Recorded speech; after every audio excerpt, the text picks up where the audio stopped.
एक घना जंगल था जहां हरे भरे पेड़ों के बीच रंग बिरंगे पक्षी चहचहाते थे और तमाम जानवर सुख चैन से रहते थे। उसी जंगल में एक बंदर रहता था जिसे सब मूर्ख बंदर कहते थे। उसका नाम मूर्ख क्यों पड़ा, इसकी एक दिलचस्प कहानी है। मूर्ख बंदर बहुत चंचल और शरारती था, लेकिन उससे भी ज्यादा वह बिना सोचे समझे कुछ भी कर बैठता था। एक दिन जंगल में बहुत गर्मी थी। सभी जानवर प्यास से परेशान थे।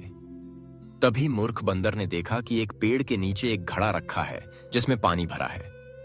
वह खुश हो गया और तेजी से वहां पहुंचा, लेकिन घड़े में पानी कम था और मूर्ख बंदर का हाथ पानी तक नहीं पहुंच पा रहा था। वह बेचैन होकर इधर उधर देखने लगा। तभी पास से एक चालाक कछुआ गुजरा। कछुए ने बंदर से कहा, अगर तुम घड़े में कंकड़ डालोगे तो पानी ऊपर आ जाएगा और तुम उसे पी सकोगे।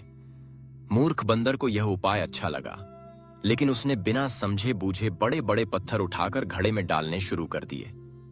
कुछ ही देर में भारी पत्थरों से घड़ा टूट गया और सारा पानी जमीन पर बह गया। प्यासा बंदर अब और भी परेशान हो गया। कछुआ मुस्कुराया और बोला, मूर्ख बंदर, अगर तुम थोड़ी समझदारी से छोटे छोटे कंकड़ डालते तो पानी ऊपर आता और घड़ा भी नहीं टूटता, लेकिन तुमने जल्दबाजी में सब बिगाड़ दिया। बंदर को अपनी गलती का एहसास हुआ, लेकिन अब बहुत देर हो चुकी थी। मूर्ख बंदर की एक और कहानी भी है। एक बार वह जंगल में घूम रहा था, तभी उसे मधुमक्खियों का एक छत्ता दिखा।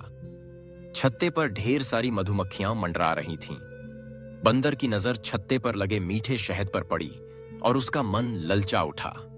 उसने बिना सोचे समझे छत्ते को झटके से हिलाना शुरू कर दिया। मधुमक्खियां गुस्से में आ गईं और झुंड बनाकर बंदर के पीछे दौड़ पड़ीं। बेचारा बंदर जान बचाने के लिए इधर उधर भागा, पेड़ों पर चढ़ा, लेकिन मधुमक्खियां उसका पीछा करती रहीं।